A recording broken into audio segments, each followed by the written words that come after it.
All right, Nargis. Nargis, can you find equivalent fractions? Folks, I've never used that one before. Ladies and gentlemen, there are two ways to find equivalent fractions. There are two ways. On the count of three, no, actually, someone raise your hand. Tell me one way to find equivalent fractions. Or how do you find an equivalent fraction if I gave you one, Don? You multiply. How do you find equivalent fractions besides multiplying? You guys, I need you in the video. No, we're not moving desks. Sit down. How do you find equivalent fractions besides multiplying, Alan? Dividing. There are two ways, multiplying and dividing. Now, fraction. You need to know the definitions for fractions. There's a whole bunch of them. It's part of a whole. It's a division problem. It exists between what and what on a number line. What does it exist on a number line? Cece. It exists between 0 and 1 on a number line, which means it's less than 1 but bigger than 0. You guys all know the cheat sheet here. The numerator is the top, the denominator is the bottom. And then equivalent fractions are equivalent fractions are the same. We gave you an example of a visual, or we gave you a visual of equivalent fractions. I love pizza.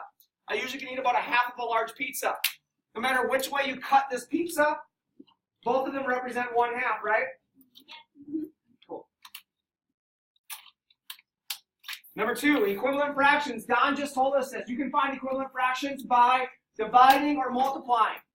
You usually do what to find equivalent fractions? What are you used to doing? Ariana? Dividing, because dividing is doing what to a fraction? What? Reducing. It's reducing. It's reducing. So fractions always must be reduced. You're used to reducing. And the way we reduce is we divide the top and the bottom by a common what? Number. Not a common number. You're right, a common number, but what's the fancy word for a common number? A common factor. Good job. Okay? And number 7 shows us doing that. Now, the new thing for probably the only new thing that you guys are hearing today, and I don't know, maybe it's not even new, is I am going to require you to create a bubble every single time you're reducing or finding equivalent fractions. Because the bubble tells me what you're doing. It tells me that to reduce 2/4, this problem right here, you're dividing the top by 2 and the bottom by 2. Yes or no? Yes. To find an equivalent fraction for 10/16, you're dividing the top by 2 and the bottom by 2. Yes or no? Yes. Okay? An observation that we all made, and Mrs. Juglin, this is going to be your favorite. I did this for you. We said that even numbers always have a factor of what?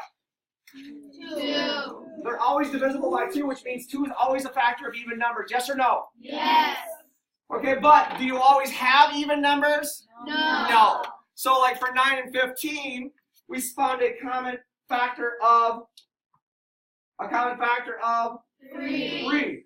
And I did this with most of the groups. I said, if you don't know what a common factor is for 9 and 3, you would make your T-chart. We've got 1 and 9, we've got 3 and 3, we've got 1 and 15, we've got 3 and 5.